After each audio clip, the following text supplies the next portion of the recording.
Hello and welcome to day 3 of Cricbuzz Chatter. Well, yesterday when the day finished, we all thought England were probably in the driver's seat. But guess what? Things have changed considerably. They got all out, India battled again, and India, at end of day's play, are leading by 322. They generally call the third day the moving day. Oh my god, it's moved too fast. We have Michael Vaughan with us from England, and he's had as usual, lots of things to say on Twitter. He's not too happy with certain things. He's amazed with certain things. But at the end of it all, he is just bamboozled by a big word which has been doing the rounds in international cricket for some time. Hello, Michael. Welcome.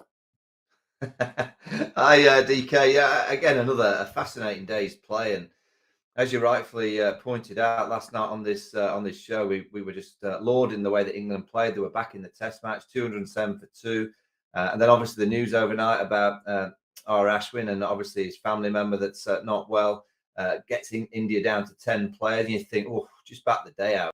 England have got this opportunity on a surface that's pretty good. I don't think Jadeja's fully fit, so they've got like 3.5 bowlers, India, and all they need to do is just. And this is the problem with the Bazball is that I love the way that they play, but I just want them to now and again have a little bit of common sense and just realize the situation of the game and the situation of the moment in the morning session was just let Bumrah have the first spell. Get Siraj into his first spell. See off Kuldeep. Don't give them a chance. Don't gift them a couple of early wickets. And then I've been saying for quite a while that Joe Root worries me because he's starting to try beat a Bazballer. Joe Root is a legend, a great of the game, playing the Joe Root method. And I just hope and the next day or so, and in the second innings here at Rajkot, that Joe Root can just go back to being Joe Root. That shot today, yes, it worked in the Ashes when England were on top, and that's the key to the kind of situation is that when England are on top and he's playing that shot, I have no issue with it. But when England are 230 behind in India on day 3, and India are down to 10 players, I just want to see Joe Root back the session. And then in the afternoon, and if he's in, you can do whatever you want. You can really make hay while the sun shines. But that wicket was a big turning moment in the whole Test match, DK. So you reckon Joe Root playing a reverse sweep of a fast bowler, which is something that he's been doing over a period of time, you don't have a problem with the shot basically, but you're saying the situation didn't demand it, and he did it against what was required at that stage, and that caused the downfall. Is that right? Am I hearing right here? Yeah, I mean, I have no problem with any playing shots at the right time and being aggressive, but I just think in India on day 3, when you're 230 behind and the opposition are down to 10 players and you're England's best player, you don't need to be taking that higher risk against a world-class performer in Bumrah. He's into his third over, he's probably going to buy 5 or 6, and you think, just see him off, get rid of him. This England method is we don't see bowlers off. We don't, have that kind of mindset within our dressing room. But consistently now, and I go back to Lords in the Ashes when Nathan Lyon walked off the field. England were 180 for 1, and they got bowled out with the bouncer theory that Pat Cummins threw at them. That lost them that Test match. Second innings at Edgbaston, when Nathan Lyon was just bowling okay, they started reverse sweeping and sweeping. They got bowled out.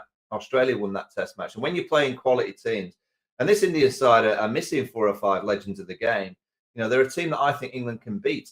And I thought, arriving this morning, I thought, just back the day out, get a lead, and you can really put this inexperienced Indian batting lineup under a huge amount of pressure.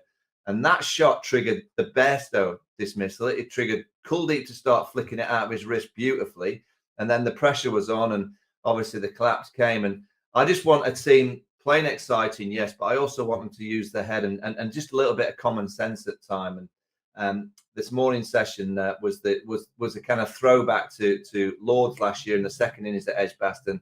And I believe from this position, England will go on and lose the Test match.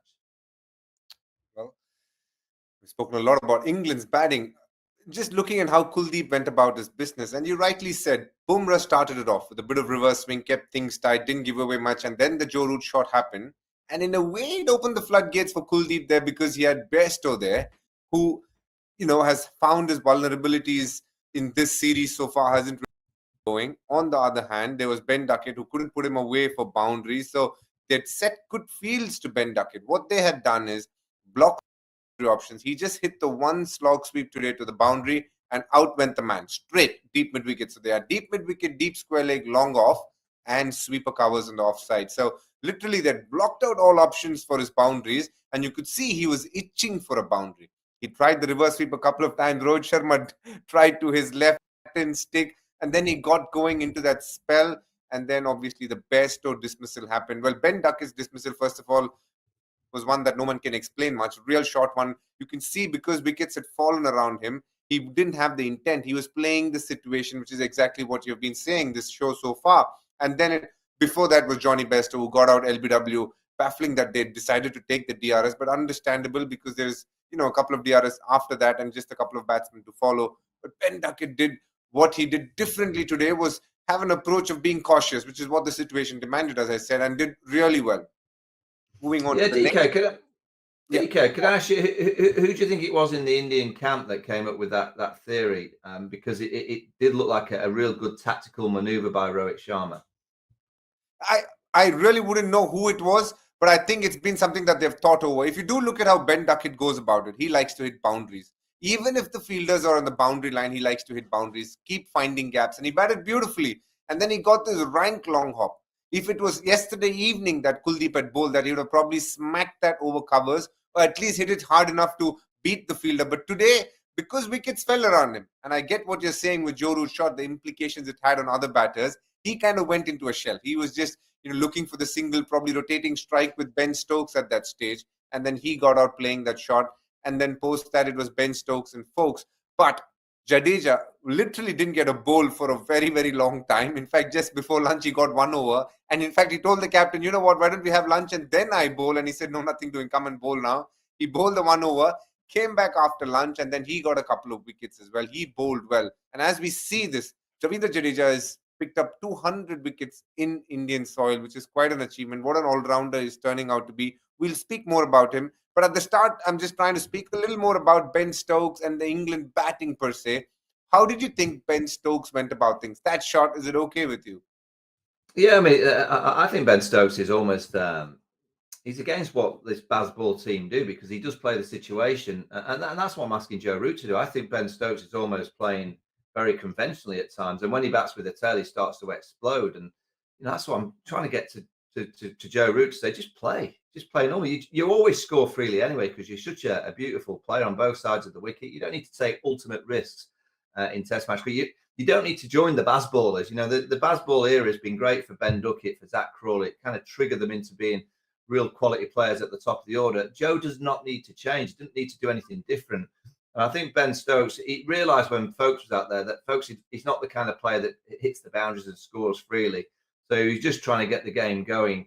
But the mid-wicket was free. He tried to get it a little bit squarey, got it a bit straight, decent catch on the boundary. So I actually don't mind that option at the time. But, this England side are a wonderful team, DK. I mean, I've listened to the commentary all day, and understand that everyone's talking positively about them. They've won lots of games, but they haven't won many big series.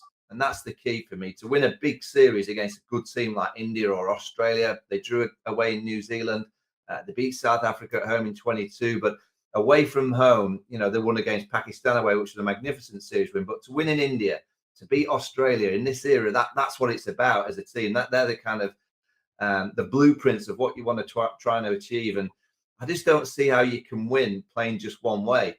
And what I look for, in a team, in the field, England do go up and down in the gears. Ben brings the field in, then he spreads, he has boundary riders, then he brings field in. So he does go up and down in the gears in the field. So the team know how to go up and down in the gears when they're out there bowling and fielding. But when they bat at the minute, it's just one gear. It's like they get their Ferraris out there. Boom!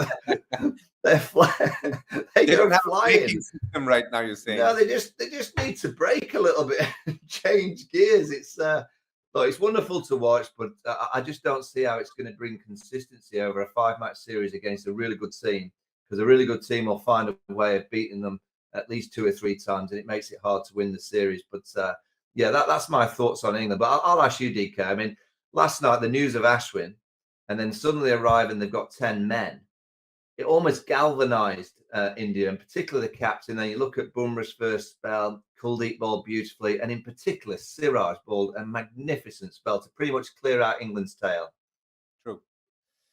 And it's absolutely right what you're saying, because in the post-match interview, Siraj said something very similar. He said when Ashwin went away, then the responsibility came on us, the 4 bowlers, and we decided to make it work. And they bowled beautifully. It was started by Bumrah and Kuldeep, who we've spoken about. But Siraj, a lovely spell, got the ball to reverse, bowled good lengths. But I think it was all about the other bowler setting it up and him coming and mopping up the tail. The ball that he bowled to Rehan Ahmed was something that he'll be really proud of. And that's going to be a ball that he's going to need the next 2 months in white ball cricket as well. As long as he's able to bowl that, should be lesser worries for the team that we both are in. But he bowled a real nice spell. The ball coming in, tailing back in. He is someone who's done really well in Test cricket. It was good to see him come back to some rhythm, because in Hyderabad, I thought he was a bit off color. I would love to see him add a couple of yards more pace, which is something he was doing. Maybe he's playing a lot of cricket. He's taken a break. He's come back. But his attitude always on point, always has a smile on his face, always wants to bowl in Test cricket. He's one of those guys who enjoys Test cricket a lot more than the white ball formats, which tells you a lot about the man, coming from a very low strata of society in India, moving up the ranks. He used to be a tennis ball player, and his parents didn't like him playing the sport. So he just played the sport so that he could make some money. And then when they said that if you play red ball cricket, you'll earn a little bit more money, that's when he went to red ball cricket and started playing it. And that's how his journey started. And today he's become one of the most popular guys to come out from Hyderabad and do what he's done really well. As the bowling got over, there was something that was very special that happened in the second innings. Because with the way he is batting, it's just not Test cricket that he's dominating as of today. He seems to have found a spot in all three formats, and he's done well in all three formats. As an outsider, when you look at Yashasvi Jaiswal, how do you feel he's going about his cricket, Michael? I think he's the next superstar across all three formats. I just think he's got that beautiful gift of balance, plenty of time to face the quick bowling, that wonderful high bat lift and flow of the willow through the ball. I thought today's innings was spectacular, and I thought both he and Shubman calmed the situation down. They played the tempo right at the start. I think he was 8 of 50 deliveries, and suddenly he started to flourish and started to find the boundaries. And then he started to get into his T20 mode when he realised that the game was being pushed ahead by India. And it was all down to, there you go, the jazz ball effect. You just look at those numbers there in terms of the strike rate. Striking from 76 to 100, 172. So he decided to get a move on and obviously get that scoreboard ticking. But he's a wonderful player. He really is. He's a joy to watch. I guess the challenge will be when the ball starts swinging around. Can he do it in English conditions, or in Australia when the ball just bounces a little bit steeper? But I think it's not just me. I think there's many watching this young player play, and I think we're all thinking that he could be the next superstar of the world game. Again, a terrific story for this young man. He obviously is from UP, migrated to Mumbai, and he used to live in a ground so that he could get an opportunity to bat. There was a small interview that he's given many years ago when he was about 12, 13 years old, and he comes across as someone who's very determined, who actually made some phenomenal things in those times just to play the sport. And the journey that he's gone through, his coach Jwala Singh, who's become a bit of a cult figure right now in Bombay. A lot of young kids flocking to him, hoping to become the young Yashasvi. That's this kind of trend that he's left for a lot of young boys. He slept in the Azad Maidan with the groundsmen, and then gone on to achieve such special things. Quite the story. And when such people do well, you feel very happy for them. And I genuinely love the kid. I think he's a terrific batter. Goes without saying how talented he is and how he's grabbed his opportunities. And also you can see a sense of steely resolve and determination that comes through. It's like 2 innings he's failed, and he just can't get over it. He wants to get those runs, and that's always a good sign. On the other hand, he stitched a little partnership, not a little, a good one, considering Rohit got out pretty early when the score was on 30. He made this partnership with Shubman Gill, who played very differently to what we are used to. It was a good partnership. It was 155 runs is what they scored together before Yashasvi had to go out because he had a bit of a back spasm. But Shubman Gill played second fiddle there. But I thought it was very clever and mature. Yeah, absolutely. And every time I was watching that partnership grow and develop and play with great tempo and up and down in the gears, I was sat on my sofa here in Cheshire, DK, thinking, that should have been a couple of England players. England should have batted that first session, and when the sun shines in the afternoon and the bowlers get a little bit tired and the pitch just slows up a little bit and the ball gets softer, I thought that was 2 England players there for the taking. And they were scoring at 4.2s. They weren't scoring at snail's pace. They were scoring nice and freely, so they were scoring at a good click. And if England aren't in their hotel room tonight just thinking, we missed a great opportunity. I mean, I know England are positive and they say that they can chase anything. And Ben Duckett's gone out on an interview and said, actual Ben Stokes wanted to be out there earlier, fielding and push the game forward. Now and again, you listen and think, there's a bit of nonsense coming out of that dressing room. I just hope that they can learn and watch those kind of parts, because they're not boring. Jaiswal's whacking it into the stands when it's there. It's exciting cricket. But I just think with the tempo that they played in that partnership, they offered no risk. And all of a sudden, when they started to get the risky shots going, it was when they were set. They knew the pitch, they knew the conditions, and they made those risky shots look very, very comfortable. I believe that's what Test match cricket's all about. New era of play, the sweeps, the reverse sweeps. That's exactly what Jaiswal did, without the ultimate risk early in his innings. And that's, I'm just saying, please, England, keep being positive, but can you just learn a little bit and just play a little bit more conventionally at the right times when the situation dictates that you must play a little bit more sensibly? Completely agree. I think there's always a sense of balance that you require, and sure, England will find that balance they're talking about. You right now feel like they're a Ferrari sports car without the braking system, which is a dangerous place to be. Nice car. It is. It is good to drive as long as you can manage to stop it somewhere. But moving on, it's time for my favorite part of the show, which is the hotspot. There was a bit of many balls happening in India when Sarfaraz played. It was Raz ball, but now we have named what Jaiswal has done as Jazz ball. Do you think at a point England froze with the way Jaiswal actually batted and kind of put the pressure back on England? And do you think at times England's inexperienced spinners are being vulnerable to what India is doing in terms of shot making? Oh, I don't think they froze. I just think they came up against a player that was just, he's a wonderful player that's got the gift to be able to play with so much freedom. And he's got that ability to go both sides of the wicket against the ball that's spinning in and the ball that's spinning away. He's got both options, which makes it very, very difficult for a captain to set the field. England have got an inexperienced bowling attack. It's an attack with a youngster in Rayan Ahmed. They've got Tom Hartley playing his third Test match. He's doing a remarkable job in his first series. And then you've got Joe Root, who is the most consistent of all the spinners, yet he's a part-timer. So I think if you're an Indian batter in home conditions and you're looking at that England bowling attack, you would fancy scoring runs against it. You don't look at anyone in that attack and think, oh, I guess Mark Wood's bowling 90 miles an hour. The odd bouncer might cause you a shot. Ginny Anderson with a new ball is always going to be a real threat, and he gets the ball to reverse swing. But the spinners, I don't think the Indian players will be that fearful of that young, inexperienced England spin attack. So it doesn't surprise me that every now and again you get a session and you get an Indian batter like Jaiswal that suddenly starts to have a bit of fun and starts to strike a few into the stands. I'm amazed it's not happened a little bit more often in this series because of that inexperience. But I can't criticise England's efforts in the field. I think they give it everything. And I think Ben is always thinking out the box. He's always helping his bowlers.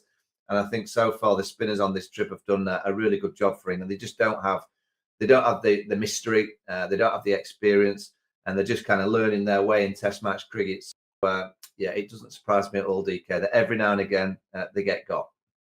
Yeah, and what Ravi Shastri said on air pretty much sums up how England's team has gone. Their main batter has ended up bowling a lot more overs than the number of runs he's scored, which pretty much sums up how England's day or this Test match has gone, which is not easy. And he's been a premier batsman for some time now. But you can see the youngsters from India coming in, applying themselves because there's so much competition, and you can see what they're trying to do there to make sure if they get an opportunity, they just do everything possible to get the runs. Now we move on to what we call the fast forward to have a look at what we can expect for tomorrow. Michael, we have two hats here. One you're going to wear and one I'm going to wear. From an England point of view, what do you think is a good day, an ideal day for them? Well, an ideal day tomorrow was obviously get the 8 wickets, get them quite quickly. Can they get them in the first session? Possibly not. Can they get them just an hour into the middle session? Maybe, if they bowl and catch really well, and then it'll be chasing 425 from 430. And the only way that they can chase that kind of total is to be 1 or 2 down tomorrow night. If it's 100 for 1 or 2 and you're requiring 300 on the last day, again, it's a long shot.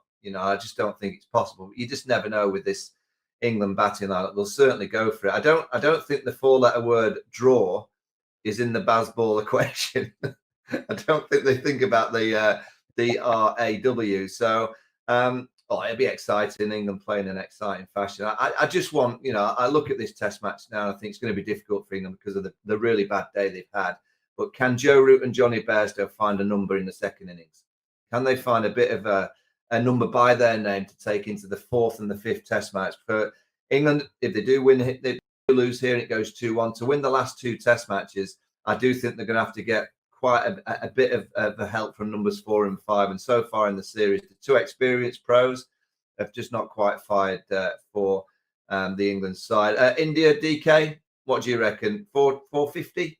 I don't think they'll go with that number. You've seen what England can do. They do put a lot of pressure on the bowlers. So I think not having Ashwin around, they're not going to be comfortable around the 450 mark. I see more around the 500 mark is where they can breathe easy and set much more attacking fields if it's required. And know in case they go hammer and tongs for a session and a half, they still have a long way to go. So I think around the 500 mark is when they'll be okay. And around 120 to 130 overs is where I feel India will be okay, because England haven't batted that long. That is a bit of a problem for the English bowlers as well, because they don't get any time in terms of rest. No rest. Whatever runs they score, they got to come back and bowl within a short period of time. And you know how it is. It can be really, really tiring. But it was a very, very interesting, engaging game, one that went India's way through and through and has got India back into the test match in a strong manner. And by the way, I tried telling Root what you passed on. Clearly, I don't think I've said it in the right manner, because he still isn't willing to listen to what you are saying. And on that note, I think it's been fun talking to you, Michael. Take care. Stay safe in cold Cheshire. We shall circle back and meet tomorrow. Till then, all of you all take care. We will meet both. Both of us will meet you guys tomorrow.